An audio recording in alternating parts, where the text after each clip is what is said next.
My name is Colonel Marcus Thompson, and I spent 15 years defending this country, earning every stripe and medal through blood, sweat, and sacrifice. I never imagined the greatest enemy I'd face would be sitting across from me at my mother's birthday dinner, wearing a designer dress paid for with money stolen in my name. When my sister Jessica stood up to give her toast that evening, champagne glass glinting in the candlelight, I knew it was time to remind her what honor actually looks like.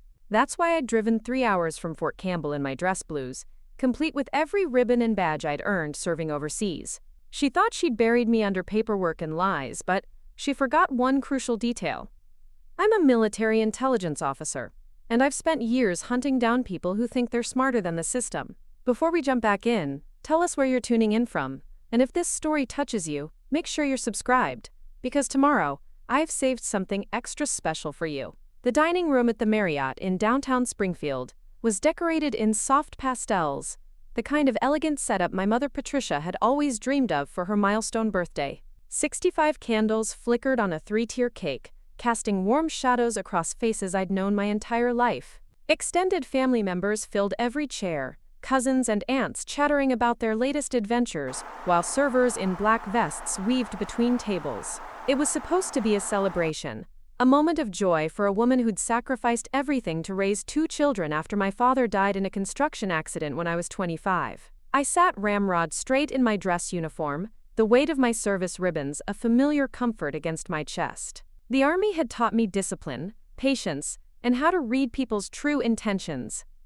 Tonight, I'd need all 3 skills. My sister Jessica held court at the head table, her blonde hair swept into an elegant updo, diamond earrings catching the light every time she laughed. Her husband David nodded along to whatever story she was spinning, probably something about their latest business venture or charity work. To everyone in that room, she was the golden daughter who'd married well and stayed close to home while her brother served overseas. What they didn't know was that 6 months earlier, I'd received a call from a loan officer in Nashville, asking about my overdue payments on a $1.8 million business loan. A loan I'd never applied for, signed for, or even knew existed. A loan that had somehow been approved using my social security number, my credit history, and forged documents claiming I was starting a therapeutic riding center for wounded veterans. The irony wasn't lost on me that someone had used my own service record to commit fraud against me.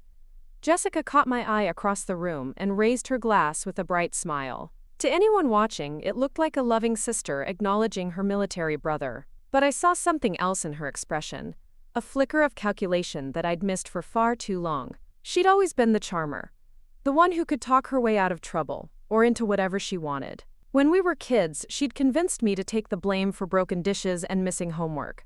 As adults, those small manipulations had apparently grown into something much more dangerous. The discovery had started innocently enough. I'd been reviewing my credit report before applying for a VA loan to buy a house near base. Military precision had taught me to check every detail, verify every number. That's when I found it. A business loan for nearly $2 million, listing me as the primary borrower and my APO address as the business location. For a moment, I'd stared at the screen in disbelief, wondering if there'd been some kind of clerical error. Then I'd started making phone calls. The loan documents were sophisticated, professional, and completely fraudulent. Someone had used my military service records, my deployment history, and my spotless credit rating to create a compelling narrative about a veteran starting a nonprofit organization. The Therapeutic Riding Center was supposed to help soldiers like me transition back to civilian life, using horses to treat PTSD and physical injuries. On paper, it was the kind of heartwarming story that loan officers and investors loved to support. In reality, every dollar had been funneled into personal accounts and luxury purchases. I'd spent 3 months conducting my own investigation, using skills the Army had taught me about surveillance and intelligence gathering. The paper trail led through multiple bank accounts, real estate purchases, and credit card expenditures. Someone had been living very well on borrowed money while I was deployed in Afghanistan, commanding troops and trying to keep my soldiers safe. The betrayal cut deeper than any injury I'd sustained overseas.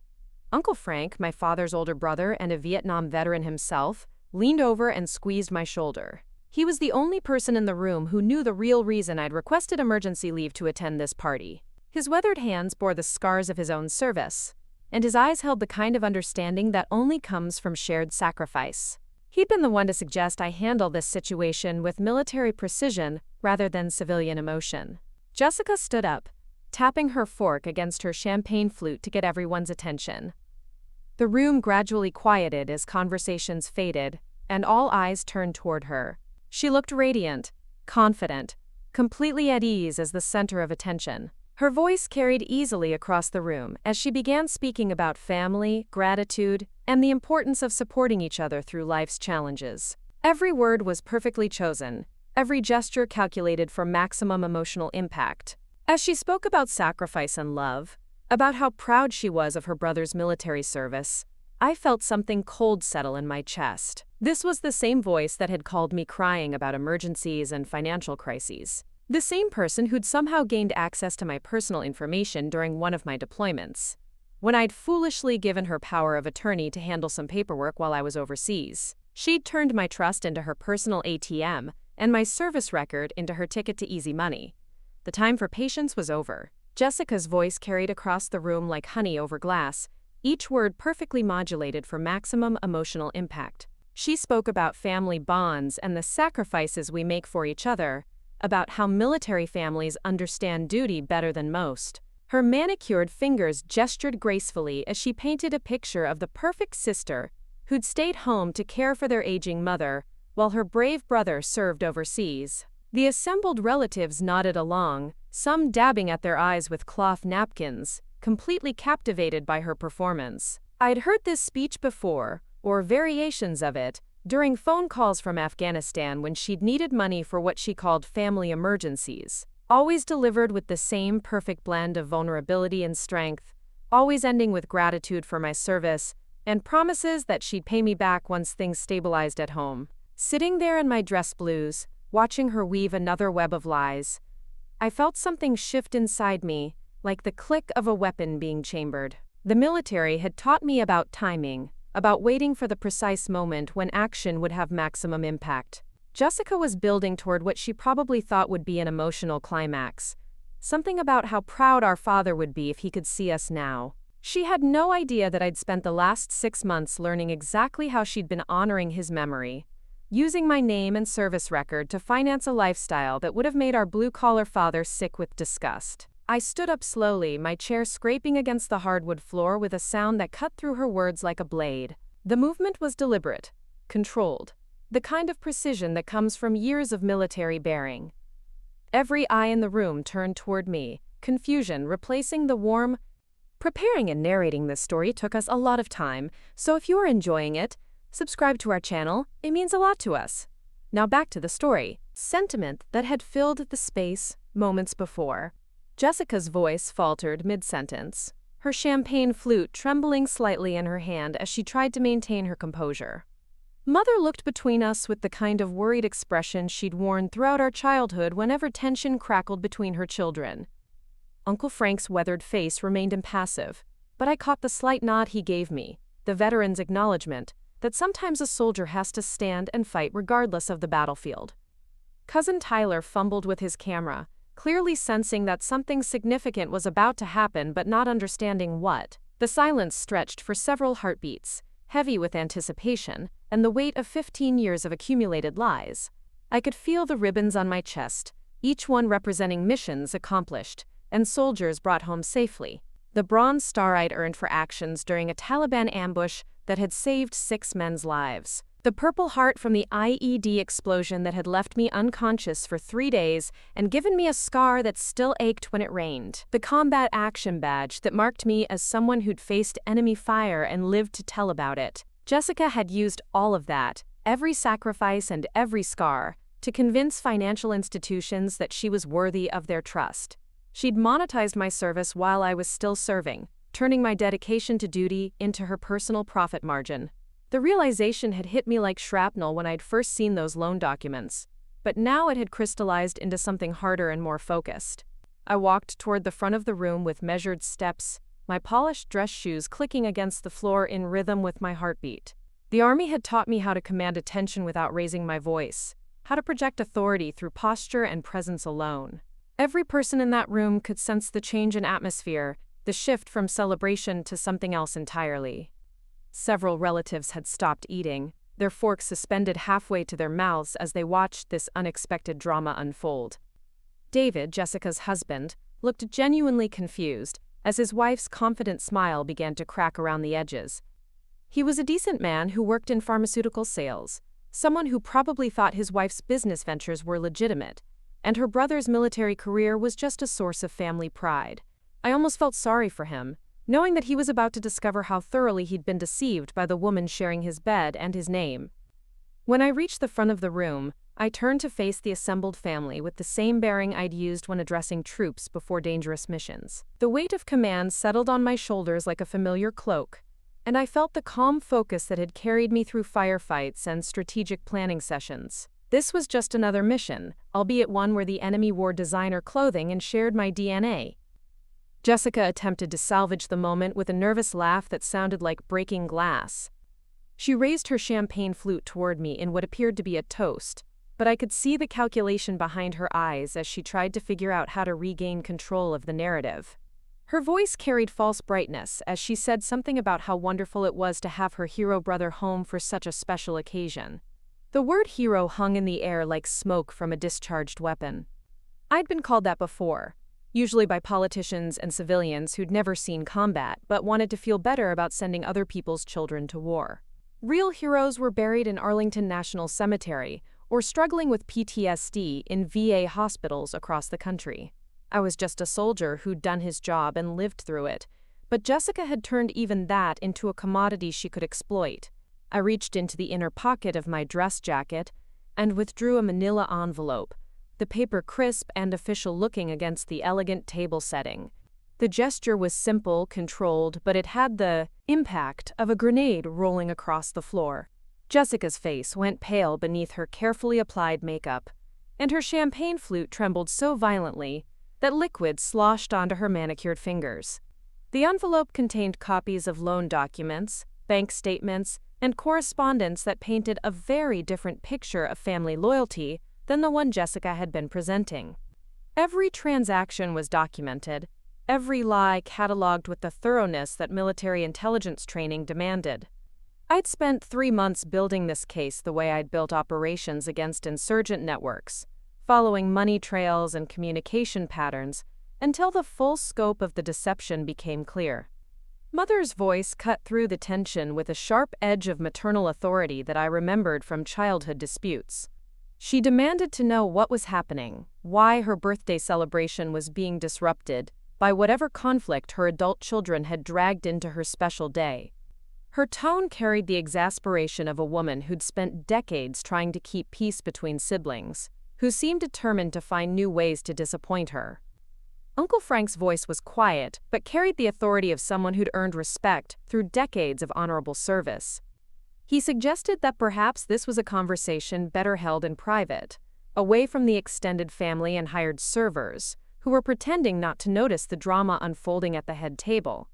His diplomatic approach reflected the wisdom of experience, but I knew that some truths needed witnesses to prevent them from being twisted or denied later. Jessica made one last attempt to maintain her facade, laughing off whatever she claimed I was trying to prove, and suggesting that military stress had perhaps made me paranoid about paperwork and financial matters. She appealed to the family's protective instincts, painting herself as the victim of her brother's misguided suspicions. Her performance was masterful, combining just the right amount of hurt confusion with sisterly concern for my mental state. The envelope felt solid in my hands, weighted with evidence and months of careful investigation. Inside were documents that would strip away every lie Jessica had built her new life upon, but presenting them would also shatter our family in ways that might never heal. Our mother would learn that one child had betrayed the other in the most fundamental way possible, using service and sacrifice as tools for personal enrichment. I thought about my soldiers in Afghanistan, men and women who'd trusted me to make decisions that would bring them home alive. They'd followed my orders into hostile territory because they believed I would never ask them to take risks I wouldn't take myself. Standing in that elegant dining room, surrounded by the debris of familial expectation and social nicety, I realized this was the most important command decision I'd ever faced. The room held its breath as I opened the envelope with precise movements, my military training keeping my hands steady despite the magnitude of what I was about to unleash. Jessica's mask finally slipped completely, revealing the desperation underneath as she realized that her carefully constructed world was about to collapse around her designer shoes. This was the moment everything would change, when family loyalty would be tested against truth and justice.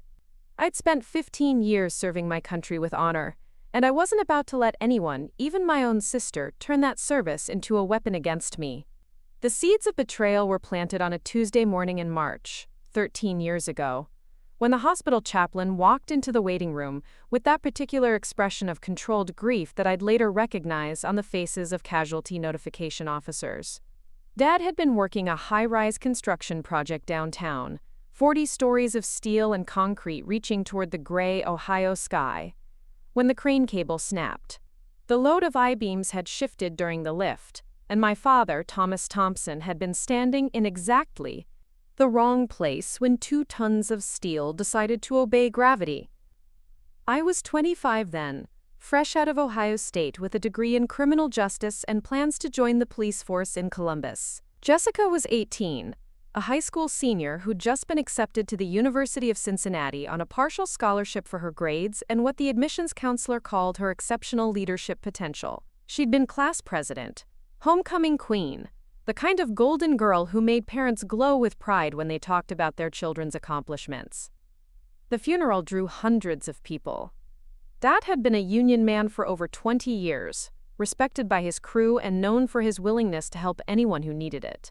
He'd taught Sunday school at our small Methodist church, coached Little League baseball during our childhood summers, and never missed a single one of my high school football games, despite working 12-hour shifts 6 days a week. The line of mourners stretched around the block, hard hat-wearing men with calloused hands standing shoulder to shoulder with church ladies in their best black dresses. Mom held herself together through sheer force of will during those first weeks, making arrangements and accepting casseroles from neighbors with the mechanical precision of someone running on autopilot. Patricia Thompson had married my father straight out of high school and had never worked outside the home, dedicating herself to raising children and maintaining the kind of household where dinner was always on the table and homework was supervised with military precision. Suddenly, at 52, she was facing a future she'd never planned for, and financial realities she'd never had to consider. The life insurance money covered the funeral expenses and paid off the mortgage, but there wasn't much left after that. Dad's pension wouldn't start for another 7 years, and Mom's job prospects were limited to retail positions that paid barely above minimum wage. Jessica's college fund, such as it was, had been depleted by years of unexpected expenses, and the kind of financial emergencies that seemed to hit working-class families with predictable unpredictability. That's when Jessica first demonstrated the skill that would eventually cost me nearly $2 million. She sat our mother down at the kitchen table, surrounded by bills and bank statements, and painted a picture of sacrifice and family responsibility that was both heartbreaking and strategically brilliant. She would defer college for a year, she explained, maybe work at the mall and help Mom get back on her feet financially. It was the noble thing to do, the kind of selfless gesture that would make Dad proud if he were still here to see it. I couldn't let that happen. Dad had worked himself into an early grave to give his children opportunities he'd never had, and the idea of Jessica sacrificing her education because of his death felt like the worst kind of betrayal of his memory. I'd already decided that police work would have to wait, that I needed something with better pay and more immediate benefits. The Army recruiter's office was 3 blocks from the funeral home, and I'd walked past it twice while making arrangements, noting the posters promising educational benefits and steady paychecks. Military service ran in our family, though Dad had missed Vietnam due to a heart murmur that kept him out of the draft. Uncle Frank had served 2 tours in Southeast Asia and came home with stories he never told, and a Purple Heart he kept in a shoebox. He was the one who drove me to the recruiting station and sat quietly while I signed the papers that would reshape my entire life. The enlistment bonus was substantial enough to cover Jessica's first-year tuition, and my military salary would be enough to help Mom with household expenses. Jessica cried when I told her about my decision, real tears that seemed to come from genuine emotion rather than manipulation. She threw her arms around my neck and whispered that I was the best brother in the world, that she'd pay me back someday when she was successful and rich. It felt good to be her hero, to know that my sacrifice was making her dreams possible. The Army would give me structure and purpose, and I'd be serving my country while serving my family. It seemed like the perfect solution to an impossible situation. Basic training at Fort Benning was exactly the kind of challenge I'd been craving. 18 weeks of physical and mental conditioning that transformed a grieving college graduate into a disciplined soldier. I excelled at the tactical exercises and leadership challenges, earning the respect of drill sergeants who didn't hand out praise lightly. My military occupational specialty was intelligence analyst, a field that required security clearance and promised rapid advancement for soldiers who demonstrated competence and reliability. The monthly allotments I sent home were automatic deductions from my pay, money that went directly into Mom's checking account without any oversight or accountability on my part. I was busy learning Arabic and studying Middle Eastern geography, preparing for deployments that would take me to places most Americans only saw on the evening news. The letters from home were full of gratitude and updates about Jessica's academic success, how she'd made Dean's List and joined the Honor Society. My first deployment came after 2 years of stateside training, 9 months in Iraq, analyzing insurgent communications and building intelligence networks that saved American lives. The work was demanding and dangerous, but it felt meaningful in ways that civilian employment never could. I was part of something larger than myself, contributing to missions that protected both my fellow soldiers and the homeland I'd sworn to defend. The combat pay was substantial, and most of it went straight into savings, since there wasn't much to spend money on in the desert. That's when Jessica first mentioned the power of attorney. She called during one of my rare satellite phone sessions, her voice crackling through the static of military communications equipment. There were some papers related to Dad's estate that needed signing, she explained, legal documents that required my signature but couldn't wait for my return. Mom was overwhelmed by the bureaucracy, and Jessica had found a lawyer who could expedite everything if I just signed the authorization forms. The military postal system was notoriously slow and unreliable, especially for documents that required original signatures and notarization.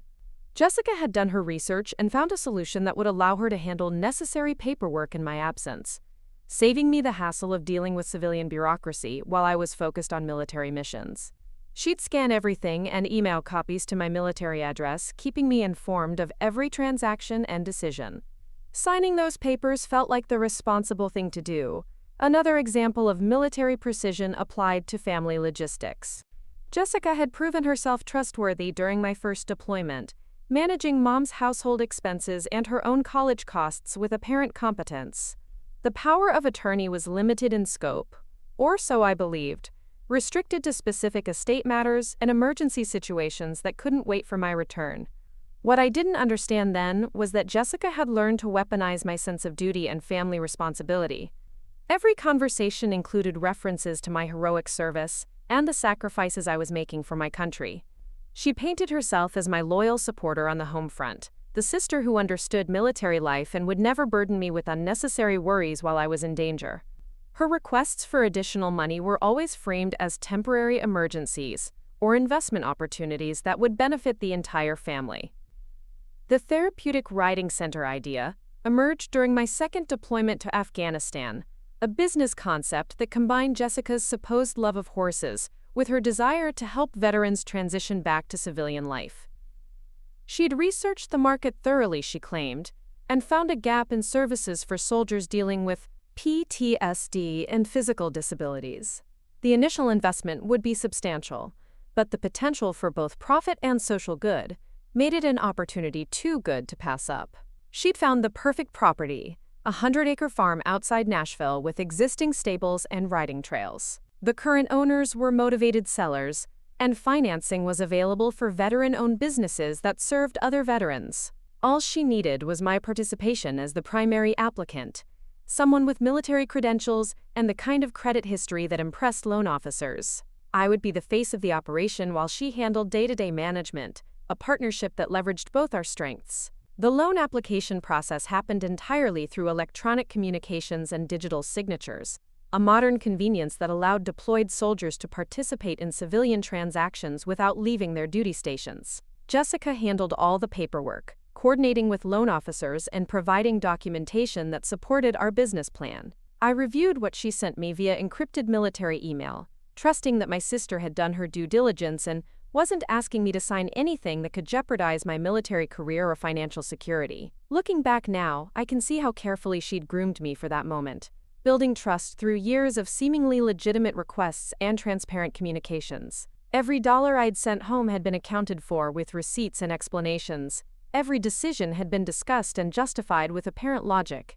She'd presented herself as my partner in protecting our family's future, someone who understood both my military obligations and our civilian responsibilities. The approval came through while I was leading a convoy through Helmand Province, dodging IEDs and insurgent attacks, while Jessica was apparently celebrating our successful loan application back in Tennessee. The funding would be available within 30 days, she reported via email, and she'd already begun negotiating with contractors for the facility improvements that would transform the property into a world-class therapeutic riding center. I felt proud of what we were accomplishing together, proud that my military service was enabling opportunities that would help other veterans heal from their war wounds. The business would be my contribution to the veteran community, a way of continuing my service even after my Army career ended. Jessica would handle the civilian side of the operation, while I provided the military credibility that opened doors and attracted clients. What I didn't know was that my sister had just stolen my identity on an industrial scale, using my military service record and security clearance to commit fraud that would eventually total nearly $2 million. While I was risking my life for my country, she was systematically destroying my financial future and turning my sacrifice into her personal enrichment scheme. The betrayal had been 13 years in the making, carefully constructed through a combination of genuine family crisis and calculated manipulation. Jessica had turned my love for our family into a weapon against me, using my military training in duty and loyalty to blind me to her true intentions. Every dollar I'd sent home, every signature I'd provided, every trust I'd extended had been another thread in the web she was weaving around my life. But soldiers learn to adapt and overcome, to turn setbacks into strategic advantages. And I was about to remind my sister that the Thompson family had produced more than one person capable of long-term planning and tactical execution. The pattern established itself slowly, like water wearing away stone, so gradually that I never noticed the foundation of trust eroding beneath my feet. During my first deployment to Iraq, Jessica's requests had been modest and always came with detailed explanations and documentation. $2,500 for Mom's new roof after the winter storms damaged the shingles. $1,800 for Jessica's textbooks and lab fees, when her scholarship didn't cover the full cost of her pre-med program. Every transaction felt reasonable, temporary, the kind of family support that any decent son and brother would provide. My Army pay was steady and substantial, especially with combat pay and hazardous duty allowances that nearly doubled my base salary. Living in forward operating bases meant minimal expenses beyond what I sent home, and I was accumulating savings faster than I'd ever imagined possible. The money felt almost abstract, numbers on a bank statement that I accessed through slow military internet connections when base operations permitted. Sending funds home required nothing more than a few clicks on the banking website, and Jessica always confirmed receipt with grateful emails that detailed exactly how the money had been used. The requests began arriving with increasing frequency during my second year of deployment. Mom's car needed transmission work. Jessica had been accepted into a summer research program that required travel expenses not covered by her academic funding. The church needed new carpeting, and Mom had volunteered our family to contribute in Dad's memory. Each request came with photographs, receipts, or documentation that proved the legitimacy of the expense. Jessica had developed a system for tracking every dollar, creating spreadsheets that accounted for my contributions and showed how they fit into the larger family budget. What impressed me most was Jessica's growing sophistication in handling family finances. She'd taken over Mom's bookkeeping entirely, organizing bill payments and managing household expenses with the kind of efficiency that would have made any corporate accountant proud. Her business major was clearly paying dividends, and she often shared insights about investment strategies and financial planning that demonstrated genuine knowledge and competence. She'd begun researching retirement accounts for Mom and had identified several opportunities for improving the family's long-term financial security. My promotion to staff sergeant came with increased responsibilities and a substantial pay raise, but it also meant longer deployments and more limited communication opportunities. I was leading intelligence teams that operated in remote locations, sometimes going weeks without reliable internet access or phone coverage. Jessica adapted to these constraints by taking more initiative in handling routine matters, using the power of attorney to manage transactions that couldn't wait for my availability. She kept meticulous records of every decision and always provided detailed explanations when communications resumed. The first expansion of the power of attorney came during a particularly intense period of operations, when my unit was tracking a high-value target through the mountains of eastern Afghanistan. Jessica called during one of my rare satellite phone windows, explaining that Mom had been offered an opportunity to refinance the house at a significantly lower interest rate. The paperwork deadline was tight, and the loan officer needed additional documentation about the family's financial situation. Could I authorize her to provide bank statements and tax returns that would expedite the approval process? Military communications were monitored for security purposes, making it difficult to discuss financial details over unsecured channels. Jessica had researched the legal requirements and found that expanding the power of attorney would allow her to handle all aspects of the refinancing without compromising operational security or requiring multiple international phone calls. She'd already consulted with a lawyer who confirmed that the expanded authorization was both legal and practical, given my deployment status. The refinancing saved Mom nearly $400 per month in mortgage payments, money that could be redirected toward household improvements and Jessica's remaining educational expenses. The success of that transaction established Jessica as the family's de facto financial manager, someone who could navigate complex paperwork and negotiate favorable terms with banks and other institutions. She began handling more sophisticated transactions, always with my authorization but with increasing independence in execution. My promotion to Sergeant First Class brought assignment to a specialized intelligence unit that operated across multiple theaters, requiring security clearances that took months to process and limited my ability to maintain regular contact with civilian financial institutions. Jessica suggested that permanently expanding the power of attorney would eliminate the constant need for emergency authorizations while ensuring that family business could continue smoothly regardless of my operational commitments. She'd researched the legal protections available to deployed service members and assured me that the documentation included safeguards against unauthorized use. The Military Legal Assistance Office reviewed the expanded power of attorney and confirmed that it met all requirements for deployed personnel. The staff judge advocate explained that such arrangements were common for soldiers in my position, providing necessary flexibility while protecting both military and family interests. Jessica had done her homework, presenting documentation that reflected genuine legal research and practical understanding of military family needs. Her business acumen continued to impress me, as she identified opportunities for improving the family's financial position. She'd researched tax advantages available to military families and had restructured some of Mom's accounts to maximize benefits. She'd also begun investing my savings in conservative mutual funds that provided better returns than military savings accounts while maintaining the liquidity I needed for emergency expenses. Every decision was documented and explained, often with research supporting her recommendations. The therapeutic riding center concept emerged from Jessica's volunteer work with a local veterans organization, where she'd observed the positive impact of animal-assisted therapy on soldiers struggling with combat trauma.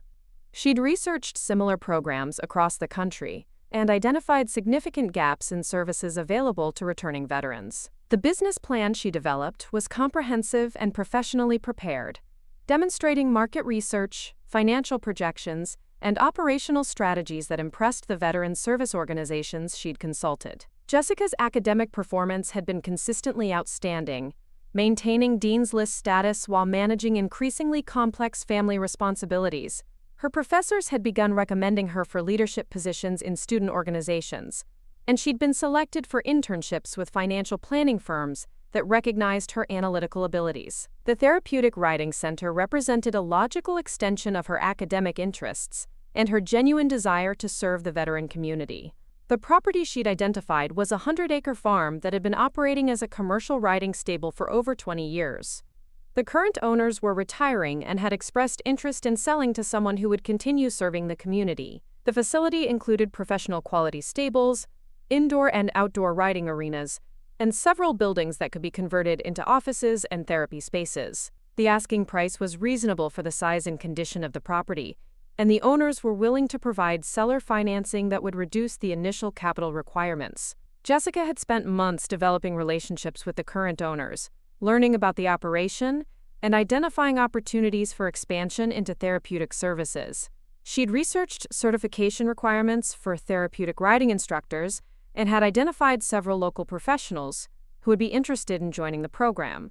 The business plan included partnerships with VA medical centers and private therapy practices that would provide referral sources for potential clients. The loan application process required extensive documentation of my military service record, credit history, and business experience.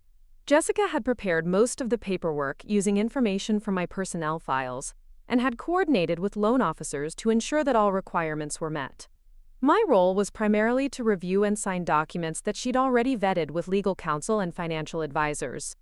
The efficiency of the process reflected her growing expertise in handling complex transactions.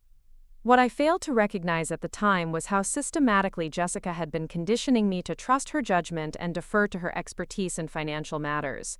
Every successful transaction had reinforced my confidence in her abilities while gradually expanding the scope of her authority. She'd created a pattern where my military responsibilities provided justification for her increasing independence, while her demonstrated competence made oversight seem unnecessary and even counterproductive. The monthly statements I received showed steady progress toward our business goals, with funds being accumulated in accounts dedicated to the therapeutic riding center development. Jessica provided regular updates on property negotiations, regulatory requirements, and operational planning that demonstrated genuine progress toward our stated objectives. Her communications included photographs of the property, meeting notes from discussions with potential partners, and research documents that supported various business decisions. My commanding officers had begun recommending me for promotion to Master Sergeant, advancement that would bring increased responsibilities and potentially assignment to even more sensitive operations. The prospect of promotion was gratifying, but it also meant accepting even more limited availability for civilian business matters. Jessica had anticipated this development and had begun researching business structures that would allow the Therapeutic Riding Center to operate independently while maintaining my involvement as the founding partner. The trust between us had deepened through years of successful collaboration, shared family responsibilities, and Jessica's consistent demonstration of competence and integrity. She'd never given me reason to doubt her motives or question her management of family finances. Every transaction had been transparent, every decision had been explained, and every outcome had been positive for the family's overall financial situation. What I didn't understand was that Jessica had been using my growing military career as camouflage for increasingly sophisticated financial manipulation. Each promotion had brought expanded authority and higher security clearances that impressed civilian financial institutions. My deployment schedule provided perfect cover for transactions that required minimal oversight or verification. The Therapeutic Riding Center had become the vehicle for the largest financial fraud I would ever encounter, and my own sister was the architect of my destruction. The foundation had been carefully laid through years of legitimate transactions and genuine family need. Now Jessica was ready to build something much more ambitious and infinitely more dangerous, using my military service record as the cornerstone of an elaborate deception that would nearly destroy everything I'd worked to achieve. The discovery that shattered everything came on a Tuesday afternoon in January, when I was between missions at Fort Campbell and decided to check my credit report before applying for a VA home loan. Military discipline had taught me to verify details, to trust but verify, to never assume that systems were working as intended. The online portal loaded slowly on the base internet connection, and I expected to see the clean credit history that 15 years of military service and careful financial management should have produced. Instead, I found myself staring at a debt load that exceeded my annual salary by nearly 4 times. The screen showed multiple business loans, credit lines, and financing agreements that I had allegedly signed over the past 3 years. The largest single item was a business loan for $1,847,000 from First National Bank of Tennessee, listed under my Social Security number and showing my name as the primary borrower. According to the credit report, I owned and operated Thompson Therapeutic Riding Center, LLC, a Tennessee-based nonprofit organization serving disabled veterans. My hands shook as I scrolled through page after page of financial obligations that I had never agreed to or even known existed. Credit cards with six-figure limits, equipment loans for commercial horse trailers and medical equipment, property mortgages on addresses I'd never seen. The pattern was sophisticated and systematic, showing someone with intimate knowledge of my personal information and military service record. Every loan application had been supported by documentation that painted me as a successful veteran entrepreneur with multiple income streams and substantial business assets. The phone call to First National Bank of Tennessee was the beginning of my real education in how thoroughly I'd been betrayed. The loan officer who'd handled my account was enthusiastic and professional, congratulating me on the success of my therapeutic riding center and asking about expansion plans. According to their records, Thompson Therapeutic Riding Center had been operating for 18 months and serving over 200 disabled veterans. The facility had received glowing reviews from VA medical centers across the Southeast, and we'd been featured in several veteran advocacy publications. When I explained that I had never applied for the loan and had no knowledge of any therapeutic riding center, the loan officer's tone shifted to confusion and then alarm. She pulled up the original application files and began reading details that made my blood run cold. The business plan included photographs of me in military uniform, copies of my service record and commendation citations, and a compelling narrative about my combat experiences and dedication to helping fellow veterans. The supporting documentation showed business licenses, property deeds, and insurance policies that created a comprehensive picture of a legitimate operation. The address listed for Thompson Therapeutic Riding Center was a property outside Nashville that I'd never visited. According to the loan documents, I'd purchased the 100-acre facility using a combination of VA benefits, private financing, and personal assets accumulated during my military career. The property included professional stables, therapy equipment, and residential facilities for long-term program participants. Monthly financial statements showed steady revenue growth and positive cash flow that supported the substantial debt service. My investigation began that same afternoon with a drive to Nashville that violated several base regulations about overnight absences without authorization. The address from the loan documents led me to a gated estate in one of Tennessee's most exclusive rural communities, where property values started in the seven-figure range and neighbors included country music stars and tech billionaires. The Therapeutic Riding Center's supposed location was actually a luxury residential compound with manicured lawns, a designer pool complex, and horse stables that belonged in architectural magazines. The property records showed that the estate had been purchased 2 years earlier by David Williams, Jessica's husband, using financing that exactly matched the timeline of my supposed business loan. The down payment had come from an account that traced back to the Therapeutic Riding Center's business checking account, which was funded entirely by my fraudulent loan. Jessica and David had used my identity and military service record to buy their dream home, then created an elaborate fiction about veteran services to justify the massive debt they'd incurred in my name. The scope of the deception became clear as I spent the following weeks conducting my own investigation using skills the Army had taught me about financial intelligence and fraud detection. Jessica had created an entire ecosystem of fake businesses, false documentation, and fictitious testimonials that supported her claims about the Therapeutic Riding Center. She'd registered domain names, created professional websites, and even purchased advertising in veteran publications to establish credibility for the operation that existed only on paper. The monthly statements I'd been receiving were completely fabricated, showing revenue and expenses that had no basis in reality. Jessica had created a parallel accounting system that made the fraudulent operation appear profitable and sustainable, while systematically draining every dollar into personal accounts and luxury purchases.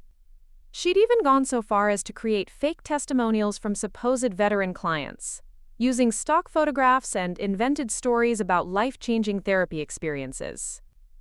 My security clearance had been crucial to the success of Jessica's scheme, providing credibility that impressed loan officers and investors who wanted to support veteran-owned businesses. The Army's rigorous background investigation process meant that anyone with my level of clearance had been thoroughly vetted for financial responsibility and personal integrity. Jessica had weaponized my military career, turning my service record into a tool for massive financial fraud.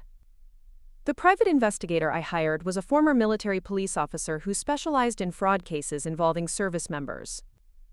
Detective Jim Foster had seen similar schemes before, where family members exploited deployed soldiers' inability to monitor their financial affairs in real time. He explained that my case was particularly sophisticated, involving multiple financial institutions and carefully constructed documentation that would have fooled most civilian investigators. Foster's investigation revealed that Jessica had been planning the Therapeutic Riding Center fraud for over 2 years, gradually building the foundation through smaller fraudulent transactions that established patterns of legitimate business activity. She'd used my power of attorney to open business accounts, establish credit relationships, and create the paper trail that supported the major loan applications. Every transaction had been carefully timed to coincide with my deployments or training exercises that limited my availability for verification. The emotional devastation of discovering Jessica's betrayal was compounded by the realization that my mother had been complicit in the deception. Phone records showed frequent communications between Jessica and Mom during the periods when loan applications were being processed. Mom had provided family photographs, personal information, and even participated in phone interviews with loan officers who wanted to verify my background and character references. My mother's involvement wasn't motivated by greed, but by desperation and misguided family loyalty. Jessica had convinced her that the Therapeutic Riding Center was a real business opportunity that would provide financial security for the entire family. Mom believed she was helping to build something that would honor Dad's memory, while ensuring that his children could take care of each other. Jessica had manipulated Mom's grief and financial anxiety, turning her into an unwitting accomplice in the destruction of her son's future. The legal case against Jessica was overwhelming but complicated by family relationships and her sophisticated attempts to cover her tracks. Attorney Rebecca Martinez explained that prosecuting family members for fraud created unique challenges, especially when the perpetrator had been careful to maintain plausible explanations for every transaction. Jessica's business degree and apparent competence in financial matters would make it difficult to prove criminal intent rather than misguided business decisions. The civil recovery process would be more straightforward, but would require dismantling Jessica's entire financial structure and liquidating assets that had been purchased with fraudulent funds. The Nashville estate would have to be sold, along with luxury vehicles, jewelry, and other purchases that could be traced to the stolen money. Jessica would face bankruptcy and potential criminal charges, while David would lose the home and lifestyle that had been built on my stolen identity. My military career was also at risk, since financial problems and family scandals could affect security clearances and advancement opportunities. The Army took a dim view of soldiers who became involved in civilian legal disputes, even as victims of fraud. I needed to resolve the situation quickly and quietly to avoid damaging my service record and future prospects for promotion. The plan I developed drew on 15 years of military training in operational planning and tactical execution. Jessica's weakness was her need for public validation and social status, the same character flaws that had driven her to steal my identity in pursuit of a lifestyle she couldn't afford. Her vulnerability was the upcoming family celebration, where she would be surrounded by relatives who admired her apparent success and business acumen. Mom's 65th birthday party would provide the perfect venue for exposing Jessica's crimes in a controlled environment where the truth couldn't be denied or explained away. The gathering would include extended family members who had witnessed years of Jessica's supposed generosity and success, along with family friends who had been impressed by her business accomplishments. The public nature of the revelation would prevent Jessica from spinning the story or manipulating the narrative to minimize her culpability. The military dress uniform I chose for the occasion was more than ceremonial clothing. It was a symbol of everything Jessica had violated through her fraud. Every ribbon and badge represented missions accomplished, soldiers protected, and values upheld through years of honorable service. The uniform reminded everyone present that Jessica had stolen from someone who had dedicated his life to protecting others, turning service and sacrifice into tools for personal enrichment. Standing in that hotel dining room, surrounded by family members who had unknowingly celebrated Jessica's success while she systematically destroyed my financial future, I felt the weight of command responsibility that had carried me through combat missions and leadership challenges. This was another type of battlefield, where the enemy wore a familiar face, and the weapons were legal documents instead of small arms fire. The envelope I placed on the table contained copies of loan documents, bank statements, property records, and investigative reports that told the complete story of Jessica's deception. Every page was numbered and cross-referenced, creating an unassailable documentation of fraud that no amount of charm or manipulation could explain away. The evidence was organized with military precision, presenting a clear timeline of criminal activity that had escalated over several years. Jessica's face went white as she recognized the implications of the envelope's contents. Her carefully constructed persona began cracking as family members started asking questions she couldn't answer. David looked confused and frightened as he began to understand that his wife had built their entire lifestyle on stolen money. Mom's expression shifted from confusion to horror as she realized how thoroughly she'd been manipulated into participating in the destruction of her son's future. Uncle Frank's support provided the moral authority I needed to continue with the revelation. His Vietnam service and decades of respected family leadership gave weight to his words when he confirmed that Jessica's behavior constituted a betrayal of everything the Thompson family had stood for. His condemnation carried special significance because he'd been the family member who had encouraged my military service and understood the sacrifices involved in wearing the uniform. The confrontation lasted less than 20 minutes, but it destroyed relationships that had taken decades to build. Jessica's mask of competence and success was permanently shattered, revealing the desperate and manipulative person underneath. Her attempts to minimize the fraud or blame others fell flat in the face of overwhelming documentation and witness testimony. The family would never recover from the knowledge that one member had systematically betrayed another while hiding behind expressions of love and support. The legal resolution took 8 months of court proceedings, depositions, and asset recovery efforts that dismantled Jessica's fraudulent empire piece by piece. She eventually pleaded guilty to multiple felony charges including identity theft, bank fraud, and wire fraud that carried potential sentences exceeding 20 years in federal prison. The plea agreement required full restitution and cooperation with investigators, but the emotional damage to our family relationships could never be repaired. I transferred to a new duty station in North Carolina, where the mountains and distance provided space to rebuild both my financial situation and my trust in human relationships.